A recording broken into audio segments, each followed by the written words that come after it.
2 men and a truck are all it takes to finish us.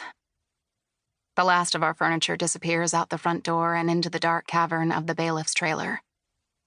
It's my bed, the one I shared with Nick for almost 20 years. A queen-sized mattress now in the hands of 2 burly men with tattoos and ponytails. They curse for the 5th time on this early May morning and push the pillow-topped Tempur-Pedic slab into the last remaining space while Emma and I watch from the porch. Mattresses are so stable when they're horizontal. Much less so when you tip them on end. They flop and bend. They want to curl in on themselves. Maybe that's a metaphor I should remember. Maybe mattresses are like marriages. Or husbands. Emma shudders as she watches the truck's rear door slam shut, severing us from everything we own. "It's really gone, isn't it?" she says. I don't know whether she's talking about our stuff, the house, or the world outside. In any case, she's right. 16 years old is old enough to know. Yep, all gone to shit. I pull her close and sip the last of my instant coffee. Cold now. No microwave to heat it up. I could probably put the mug in the oven. By some miracle, the gas is still on. But I don't know whether it will be tomorrow. No money changes hands before the men drive off. This move isn't on me. It's on the bank. Or the IRS. Or the credit card companies. Anyway, on someone, somewhere, who still has a pot to piss in. They even took our kitchen pots and pans. A full set of all-clad stainless.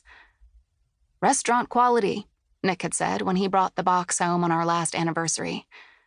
Nothing but the best for my girl. One of the moving men hefted a paella pan and made a comment when he thought I couldn't hear. The boxes with the all-clad went into the truck's cab. We should hit the road soon, Emma and I, to get a start before the crowds turn our local Safeway into a kind of organized human zoo. If the past 2 weeks are anything to go by, the lines will already stretch a block by noon. The pushing and shoving and crying of "I was here first" will have started by 8 in the morning. While I get 2 backpacks from the hall closet, I run through a list of where we might head next. The front seat of my Mazda Roadster would have been all right, uncomfortable as it sounds. Cramped and sticky, but all right. Someone came for it a week ago, minutes after our mobile phones made their last calls and texts.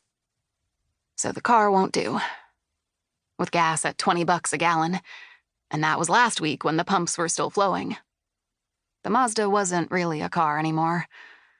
Only a couple of leather seats on wheels, a static jumble of metal and wires that wasn't going anywhere. It was a car in name but not in function, like a clock with all the right parts that no longer tells time.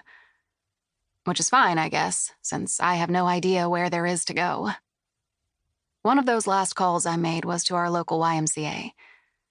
We'd been members since Emma was born, so she could use the pool. 16 years of $75 a month should have been worth something. A cot or a yoga mat in the corner of the Pilates room. Use of the showers and towels. The same ones Beatrice, the massage therapist, used to drape carefully over my limbs when she worked on me. Nobody answered the Y's phone, so I tried Emma's high school. Then the local shelter. Then the zoo as a last resort. The zoo.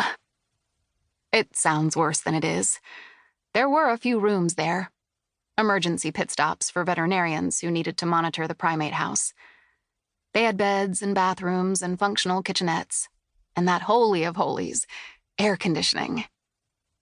Again, no answer.